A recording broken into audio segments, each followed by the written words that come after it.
नमस्कार, मैं हूं गौरव और आप देख रहे हैं द जनवृत्त। आज हम लोग बात करेंगे कि बिहार में जो भरत तिवारी इनकाउंटर केस है उसके बारे में, क्योंकि बिहार में बवाल थमने का नाम नहीं ले रहा है। इससे पहले आपने सुना होगा कि खान सर वाला विवाद चल रहा था, अभी भरत तिवारी फेक इनकाउंटर का बात चल रहा है। इसमें बात क्या है, इतने लोग क्यों शामिल हो रहे हैं और इतने लोग क्यों बोल रहे हैं, लोग प्रदर्शन क्यों कर रहे हैं। भरत तिवारी नाम का लड़का जो अपने समाज सोसाइटी का आवाज उठाता था, उनको हथियार क्यों उठाना पड़ा, और हथियार उठाना भी पड़ा तो उसका भी समाधान हो सकता था। पुलिस प्रशासन का ऐसा रवैया क्यों देखने को मिला। 2-3 दिन से पुलिस को परेशान किया, उसके बाद हथियार खुद ही फेंक के पुलिस के सामने सरेंडर कर दिया। उसके बाद भी पुलिस ने क्यों गोली चलाई। हम लोग एक लोकतंत्र में जीते हैं, लोकतंत्र की सरकार लोगों से चलती है। अगर हम आप या आम जनमानस, भारत की अधिकांश जो है जनता डायरेक्ट टैक्स सरकार को नहीं देती है, इनडायरेक्ट टैक्स देती है। अगर आपका इनकम, अभी जो स्लैब बना है इनकम टैक्स का कि 5 लाख से अगर कम है तो आपको टैक्स नहीं देना है। 5 लाख से ऊपर सालाना आय है तो आप इनकम टैक्स के दायरे में आते हैं और आपको 10% का कंट्रीब्यूशन सरकार को देना होगा। अगर भारत में एक बहुत बड़ा वर्ग इनकम टैक्स के दायरे में नहीं आता है तो आप कहेंगे, आपका जेन्युइन सा सवाल होगा कि हम लोग कैसे टैक्स देते हैं। टैक्स तो वो देते हैं ना जो कमाते हैं ज्यादा पैसे। आप अगर एक माचिस की डिबिया भी खरीदते हैं, एक बिस्किट का पैकेट खरीदते हैं, कोल्ड ड्रिंक खरीदते हैं, कुछ भी आप खरीदते हैं जिस पर कि एमआरपी लिखा हुआ है तो उसमें टैक्स इंक्लूडेड है। आप देखेंगे एमआरपी के बगल में लिखा होता है ऑल टैक्स इंक्लूडेड, तो सरकार को टैक्स उसमें से जाता है। अगर 10 रुपए की का भी चीज खरीदते हैं, 2 रुपए टैक्स जाता है सरकार को, या चाहे जिस टैक्स स्लैब में वो आए। तो अगर हम लोग भी टैक्स देते हैं, जो जिसकी इनकम कम है, 5 लाख सालाना से कम है, वो भी टैक्स देते हैं, 5 लाख से ऊपर वाले भी टैक्स देते हैं, तो हमारी जिम्मेदारी क्यों नहीं बनती, हमारे प्रति सरकार जो है संवेदनशील क्यों नहीं रहती। क्या हमारा हक नहीं है। ये उन आम आदमी की आवाज है जो पूछ रहा है, क्या सरकार पे हमारा अधिकार नहीं है, सरकार के धन पे हमारा अधिकार नहीं कि हमारे क्षेत्र में रोड बने, इंफ्रास्ट्रक्चर बेहतर हो। क्या ये अधिकार नहीं है? अधिकार बिल्कुल है। कोई लड़का अगर इस तरह के सवाल सिस्टम से उठाता है तो अगर उसकी आवाज ना सुनी जाए, उसके बाद एक बार तो वो जेल में भी बंद हो चुका है। लेकिन क्या मजबूरी पड़ी जो कि उसको हथियार उठाना पड़ा, और हथियार आया कहाँ से, ये तो जांच का विषय है। और हथियार उठा के 2 दिन से परेशान किया। एक पुलिस अधिकारी जो थाने में मौजूद हैं, उनका एक स्टेटमेंट आया है। उन्होंने कहा है कि हमने घर परिवार वालों से गुहार लगाई कि जब लड़का सो जाए उस समय हथियार हमको दे दीजिए। परिवार वालों ने भी कोऑपरेट नहीं किया। वीडियो में भी दिख रहा है कि लड़का छत पे जा रहा है, छत पे से गोलियां चला रहा है, फिर नीचे आ रहा है, पुलिस ने बाहर से गेट बंद किया कर दिया है। उसके बाद भी न जाने कैसे कैसे बाहर आ जाता है, और उसके बाद पुलिस वालों के पीछे दौड़ने लगता है। पुलिस वाले भागते हैं क्योंकि उसके हाथ में हथियार है। लेकिन क्या परिवार वाले अगर मदद करते, अगर हथियार छीन के पुलिस को देते, क्योंकि देखिए ये सरासर कानूनी रूप से गलत है कि कोई भी आदमी जो सुरक्षा बल में नहीं है वो अपने हथियारों का प्रदर्शन नहीं कर सकता है।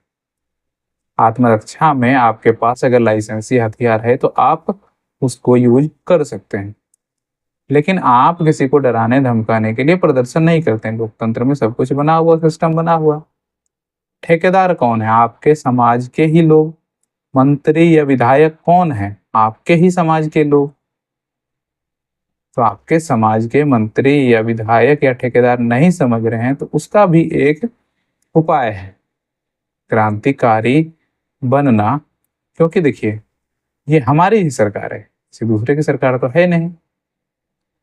परिवार ने भी कोऑपरेट नहीं किया, पुलिस की भी मजबूरी बनी।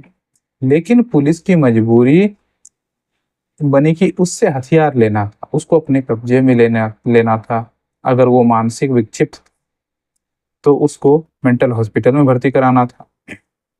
लेकिन आपने उसके हथियार, भरत तिवारी का आपने वीडियो वाला देखा हुआ, अभी स्क्रीन पे चल रहा है, आप देख सकते हैं कि उन्होंने हथियार फेंक दिया पुलिस के सामने। बोला कि लो, मतलब मैं ऐसी उम्मीद करता हूं कि लोग हमारी बात सुनेंगे और हमारी बात मानेंगे, पुलिस प्रशासन। इसके साथ ही हथियार फेंक दी और उसी के कारण से आज इतना उपद्रव मचा हुआ। लेकिन सोचिए, क्या ये लड़का मुस्लिम रहता, क्या ये लड़का दलित रहता तो इतना ज्यादा उपद्रव मचता? नहीं मचता, बिल्कुल नहीं मचता। उच्च वर्ग के उच्च वर्ग से आते हैं भरत तिवारी, और इस श्रेणी के, इस वर्ग के लोग हर जगह मौजूद हैं। पुलिस में मौजूद हैं, जुडिशियरी में मौजूद हैं, सरकार में मौजूद हैं, बॉलीवुड में मौजूद हैं, हर जगह मौजूद हैं। सब लोग हर तरफ से आवाज उठा रहे हैं। क्या एक मुस्लिम समाज का व्यक्ति रहता तो उसके आदमी हर जगह मौजूद है, उसका समर्थन इतना ज्यादा नहीं है, इस कारण से उसकी आवाज को दबा दिया जाता है। कोई दलित रहता तो उसके भी आवाज को दबा दिया जाता। कैसे इम्प्रूव होगा समाज?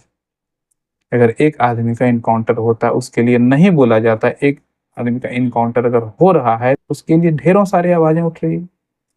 इसका मतलब है कि आप चेहरे को देख करके अपना प्रशासनिक तंत्र चला रहे हैं कि अगर इसके आगे पीछे कोई बोलने वाला नहीं तो इसका इनकाउंटर कर दो, खत्म बात।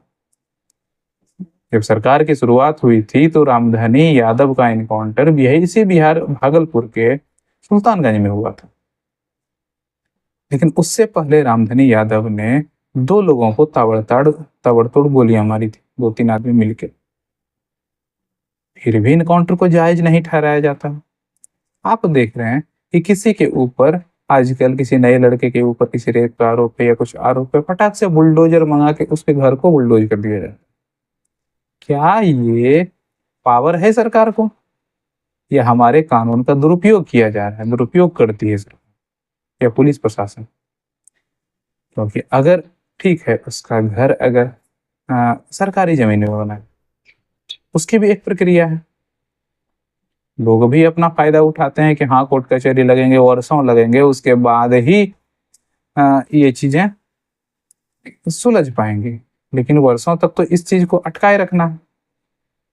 पुलिस प्रशासन ने भी एक हैक निकाल लिया इसके अंदर से कि हाँ ठीक है, जबरदस्ती अपना प्रशासन तंत्र खड़ा करके उसको बुलडोज कर दिया जाए, उसके बाद प्रशासनिक फैसला या न्यायिक फैसला तो हमारे पक्ष में ही आएगा।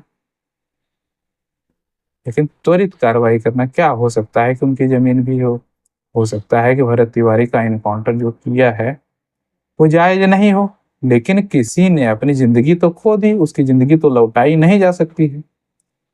जुडिशियरी में समय लग सकता है, हर पहलू को सुनने में समय लगता है, समझने में समय लगता है, उसके बाद ही किसी को न्याय मिलता है। तो किसी के मौत को क्या जायज ठहराया जा सकता है? अगर आज भरत तिवारी के परिवार वाले अगर सपोर्ट करते पुलिस को, उसके हथियार को छीनते, उसको सुपुर्द करते, तो बिल्कुल ये कांड नहीं होता। अब बिल्कुल जो आप देख रहे हैं, सब लोग अपनी अपनी राजनीति चमका रहे हैं, अपनी राजनीति की रोटी सेक रहे हैं। कुछ लोग उसके परिवार को पैसे दे रहे हैं, कुछ क्या कर रहे हैं। इतने दिनों से कहाँ थे लोग? इतने दिनों से क्या समाज में एक लड़का घूम घूम के चारों तरफ समाज के कल्याण की बात करता है, उसको नोटिस करने वाला कोई नहीं, उसको पागल कह दिया जाता है, ये समाज सेवी है, ये पागल हो गया है, अपने बारे में नहीं सोचता है। सिर्फ अपने बारे में जो सोचता है तो वो उसको देश दुनिया की क्या फिक्र है? तो इतनी सारी चीजें हुई है। बिहार के मुख्यमंत्री जो हैं सम्राट चौधरी ने हाई कोर्ट के सेवानिवृत्त जज की अध्यक्षता में स्वतंत्र कमेटी का गठन करने का निर्णय लिया जिसमें स्वतंत्र जांच होगी, सब चीजें निष्पक्ष होगी। लेकिन आपने अभी तक सुना है और देखा भी है कि जितनी सारी जांच कमेटियां बैठाई जाती हैं उसका नतीजा क्या रहा है? क्या किसी को न्याय मिल पाया है? घुमा फिरा के बात वहीं पे आ जाते है, रिकमेंडेशन सरकार को दी जाती है, लेकिन क्या होता है? वही ढाक के 3 पात। तो इस पर आप लोगों का क्या सोचना है? बिल्कुल अपनी राय दें कमेंट में। मिलते हैं किसी नए एपिसोड में, तब तक के लिए नमस्कार।